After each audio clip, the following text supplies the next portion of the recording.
사랑하는 행복한 교회 성도 여러분, 이 영상을 보시는 하나님 나라의 귀한 자녀 여러분, 오늘은 2022년 1월 30일 거룩한 주일입니다. 아브라함과 관련된 유대인들의 정체성 논란이 계속되고 있습니다. 이번에는 논쟁이 예수님과 유대인들 간의 기원 문제로 발전되었습니다. 예수님과 유대인들 간의 논쟁이 상당히 거칠어집니다. 유대인들의 이런 모습 때문에 후대 기독교에서는 반유대주의 정서로 이어지곤 했습니다. 1세기 유대교회는 바리새파를 비롯해 사두개파, 에세네파, 열심당 등 여러 종파가 있었습니다. 서로에 대한 비난과 반론 수위가 높아졌습니다. 저마다의 정당성과 하나님 앞에서의 정통성을 세우기 위함입니다. 예수님과 성전 지도자들의 논쟁도 당시 일반적 논쟁을 반영하고 있습니다. 특별히 예수님을 중심으로 한 새 언약 체계와 유대인들을 중심으로 한 옛 언약 체계의 충돌이 가장 큰 특징입니다. 먼저 오늘 본문 요한복음 8장 42절부터 59절까지의 말씀을 듣고 다시 오겠습니다.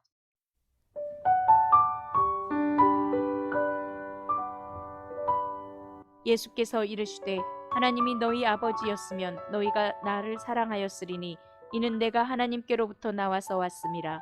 나는 스스로 온 것이 아니요 아버지께서 나를 보내신 것이니라. 어찌하여 내 말을 깨닫지 못하느냐. 이는 내 말을 들을 줄 알지 못함이로다. 너희는 너희 아비 마귀에게서 났으니 너희 아비의 욕심대로 너희도 행하고자 하느니라. 그는 처음부터 살인한 자요 진리가 그 속에 없으므로 진리에 서지 못하고 거짓을 말할 때마다 제 것으로 말하나니 이는 그가 거짓말쟁이요 거짓의 아비가 되었음이라. 내가 진리를 말하므로 너희가 나를 믿지 아니하는도다. 너희 중에 누가 나를 죄로 책잡겠느냐. 내가 진리를 말하는데도 어찌하여 나를 믿지 아니하느냐. 하나님께 속한 자는 하나님의 말씀을 듣나니 너희가 듣지 아니함은 하나님께 속하지 아니하였음이로다. 유대인들이 대답하여 이르되 우리가 너를 사마리아 사람이라 또는 귀신이 들렸다 하는 말이 옳지 아니하냐. 예수께서 대답하시되 나는 귀신 들린 것이 아니라 오직 내 아버지를 공경함이거늘 너희가 나를 무시하는도다. 나는 내 영광을 구하지 아니하나 구하고 판단하시는 이가 계시니라. 진실로 진실로 너희에게 이르노니 사람이 내 말을 지키면 영원히 죽음을 보지 아니하리라. 유대인들이 이르되 지금 내가 귀신 들린 줄을 아노라. 아브라함과 선지자들도 죽었거늘 내 말은 사람이 내 말을 지키면 영원히 죽음을 맛보지 아니하리라 하니 너는 이미 죽은 우리 조상 아브라함보다 크냐. 또 선지자들도 죽었거늘 너는 너를 누구라 하느냐. 예수께서 대답하시되 내가 내게 영광을 돌리면 내 영광이 아무것도 아니거니와 내게 영광을 돌리시는 이는 내 아버지시니 곧 너희가 너희 하나님이라 칭하는 그 이시니라. 너희는 그를 알지 못하되 나는 아노니 만일 내가 알지 못한다 하면 나도 너희같이 거짓말쟁이가 되리라. 나는 그를 알고 또 그의 말씀을 지키노라. 너희 조상 아브라함은 나의 때 볼 것을 즐거워하다가 보고 기뻐하였느니라. 유대인들이 이르되 내가 아직 50세도 못 되었는데 아브라함을 보았느냐. 예수께서 이르시되 진실로 진실로 너희에게 이르노니 아브라함이 나기 전부터 내가 있느니라 하시니 그들이 돌을 들어 치려 하거늘 예수께서 숨어 성전에서 나가시니라.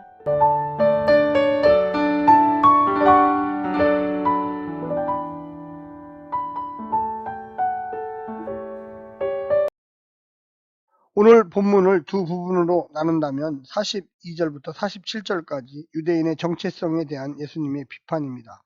하나님께 속겠다는 유대인들 주장을 반박하고요. 너희 아비는 마귀다라고 공격합니다. 48절부터 59절까지는 예수님의 정체성에 대한 유대인들과 예수님의 논쟁에 대해서 이야기합니다. 유대인들의 공격, 예수님의 반박, 유대인들의 재공격, 자기 정체성에 대한 예수님 스스로의 변호, 유대인들의 질문, 예수님의 대답, 유대인들의 반응에 대해서 쓰여져 있습니다. 오늘 본문을 자세히 살펴보겠습니다. 전체적으로 참 아버지 논쟁입니다. 예수님의 진짜 아버지가 요셉이냐 아니면 하나님이냐를 묻고 있는 것입니다. 예수님은 처음부터 지금까지 계속 하늘의 아버지, 즉 하나님이 자기 아버지라고 이야기하고 있습니다. 그러나 반대편 사람들은 이런 말을 들을 때마다 예수님이 미쳤다, 귀신 들렸다라고 몰아세웁니다. 47절에 그래서 예수님은 하나님에게서 난 사람은 하나님의 말씀을 듣는다. 그러므로 너희가 듣지 않는 것은 너희가 하나님에게서 나지 않았기 때문이라고 이야기합니다. 새 번역입니다. 아버지의 마음을 아는 자는 아버지의 뜻 가운데 순종하는 것이다. 예수 자신의 행동은 하나같이 모두 하나님의 뜻을 행한다는 것을 우회적으로 이야기하고 있습니다. 내가 하고 싶어서 한 것이 아니라 아버지의 뜻에 순종하려고 했다는 것입니다. 50절에도 나는 내 영광을 구하지 않는다. 나를 위하여 영광을 구해 주시며 심판해 주시는 분이 따로 계신다. 라고 세번역을 통하여 이야기합니다. 하나님의 뜻 가운데 사는 자는 하나님의 영광을 구하고 그분이 영광을 덧입게 하시며 결과적으로 심판에 이르게 합니다. 그래서 51절에서 예수님은 내가 진정으로 너희에게 말한다. 나의 말을 지키는 사람은 영원히 죽음을 겪지 않을 것이다 라고 이야기합니다. 일반적인 논쟁에서 비등할 때 나오는 것이 분명한 판단자요 권위자입니다. 예수님은 권위를 하나님으로부터 가져오고 반대편에 선 자들은 전통과 율법에서 가져옵니다.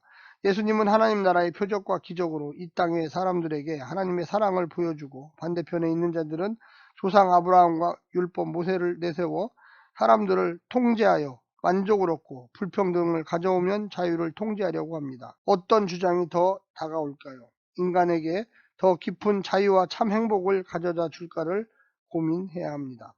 예수님은 소망을 말하고 반대편은 심판을 말합니다. 진정 성도들이 하나님의 자녀라면 하나님의 법, 하나님 나라의 시민으로 이 땅에서 살 것입니다. 육신의 아버지를 예수님이 몰랐다고 이야기하는 것이 아닙니다.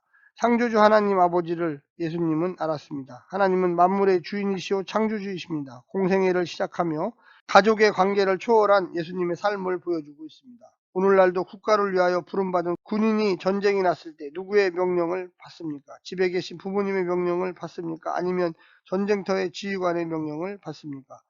고위직 공무원이 장관이나 총리의 명령을 받는 것을 당연시 여깁니다. 부모가 아닙니다. 하나님 나라 백성들은 공생애를 예수님처럼 살고 있습니다. 더 높은 권위에 복종하는 것이 당연합니다.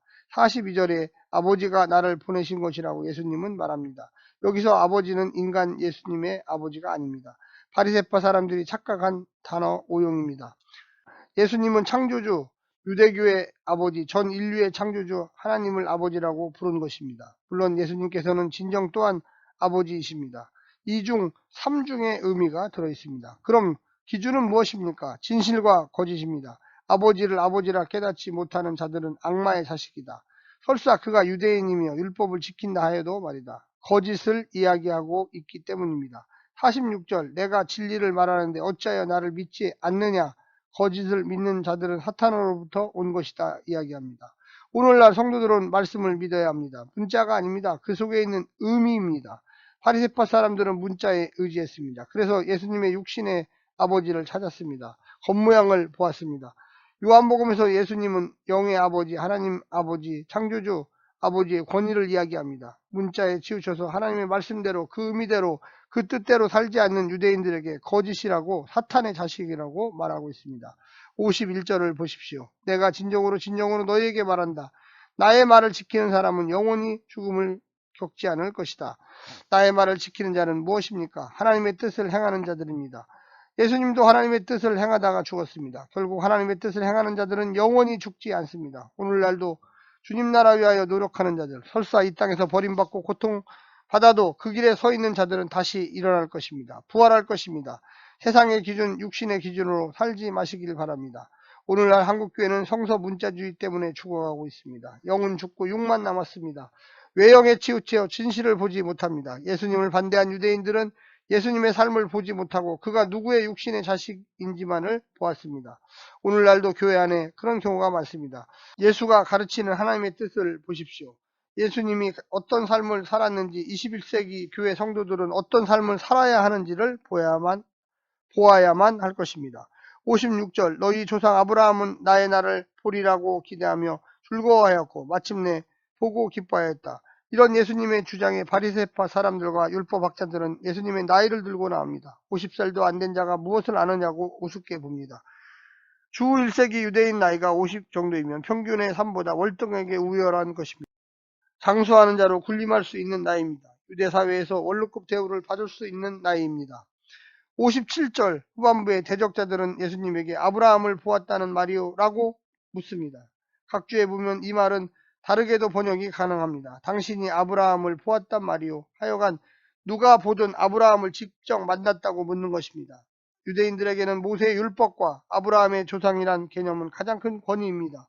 전통의 권위와 율법적 권위를 말하는 것입니다. 그런데 예수님이 아브라함보다 더 높은가? 그래서 예수님은 분명히 자신이 어떤 사람인지 다시금 밝히고 있습니다. 58절에 내가 진정으로 너에게 말한다. 아브라함이 태어나기 전부터 내가 있다. 예수님의 신적 자기계시입니다. 자신이 어디서 왔는가에 대한 분명한 답을 달고 있습니다. 그랬더니 바리새파 사람들과 율법학자들이 59절 그래서 그들은 돌을 들어서 예수님을 치려고 하였다. 그러자 예수께서는 몸을 피해서 성전 바깥으로 나가셨다고 이야기합니다. 예수님을 치료했다는 것입니다. 도저히 참을 수 없는 상태가 되었다는 것입니다. 아브라함을 모독하는 행위와 말을 했다는 것입니다. 예수님이 피할 수밖에 없는 상황이 되었습니다. 그러나 아직 때가 이르지 않았습니다. 예수님은 자신의 정체성을 분명하고 확실하게 표현합니다. 어쩌면 예수님의 대적자들이 더욱 결집하여 예수 카이로스의 시간들이 점점 다가올 것입니다. 그리고 반대편들은 자신들이 기득권과 통제권을 가지려 결집하는 것입니다. 오늘날도 예수님의 삶을 이해하려고 하는 것과 교회의 조직의 원리를 지키려 하는 것이 종종 싸움을 가져옵니다. 교회 안에서의 분열을 가져옵니다. 교회의 전통을 지키려다가 예수님의 삶을 무시합니다. 교회 안에서의 인격적 수고와 감사를 지켜주려고 하다가 잘못된 성령의 역할을 만들어낼 수 있습니다. 가짜 권위를 가져오는 것입니다. 성서는 늘 인간들에게 자유하게 하라고 합니다. 성서는 늘 인간들에게 사랑하라고 합니다. 그런데 이것은 성서를 통해 예수님을 통해 거짓 권위를 만들고 위협을 가하는 부정적 인간관계만을 차출하려고 노력합니다. 오늘날도 삶의 변화 없이 문화적 그리스도인이 되어가는 경우가 많습니다. 신앙이 화석화되기 좋은 것은 고민 없이 물질적 풍요와 겉으로나마 존경하는 사람들이 있기 때문입니다. 십자가 없이 오직 영광만 추하려는 세력들은 항상 변질되기가 쉽습니다. 오늘 본문은 추상을 모욕한다고 현실을 부정하는 자들, 과거를 욕한다고 현재를 부정하는 자들입니다. 우상을 욕한다고 현실을 부정하는 자들입니다. 삶으로 보여주지 못하는 신앙은 결국 추상, 과거, 우상을 섬기고 있습니다. 현실의 삶 속에서 예수님을 따라가려는 마음이 없다면 결국 신념을 지키려 돌을 들고 사람을 칠 것입니다. 어려움과 고난을 피하려는 자들은 결국 추상의 예수님을 쫓아갑니다. 성서의 예수를 사는 사람들이 아니라 결국 머릿속에 허상 속에 자신이 그려놓은 자기 편리주의 예수님을 그려놓고 있는 것입니다. 그래서 성서의 예수가 바른 길을 알려주면 그는 진짜 예수님에게 돌을 던지고 욕을 할 것입니다. 진짜 예수님이 누구인가? 진짜 예수의 길이 누구인가? 돌을 손에서 내려놓고 고민합니다. 그리고 직면합니다. 그리고 진정 문자의 길이 아니라 생명의 길, 영생의 길에 서라는 것입니다. 세상의 관점, 세상의 도구로 전락하지 말라는 것입니다. 오늘 하루도 이 말씀을 통하여 승리하십시오. 할렐루야.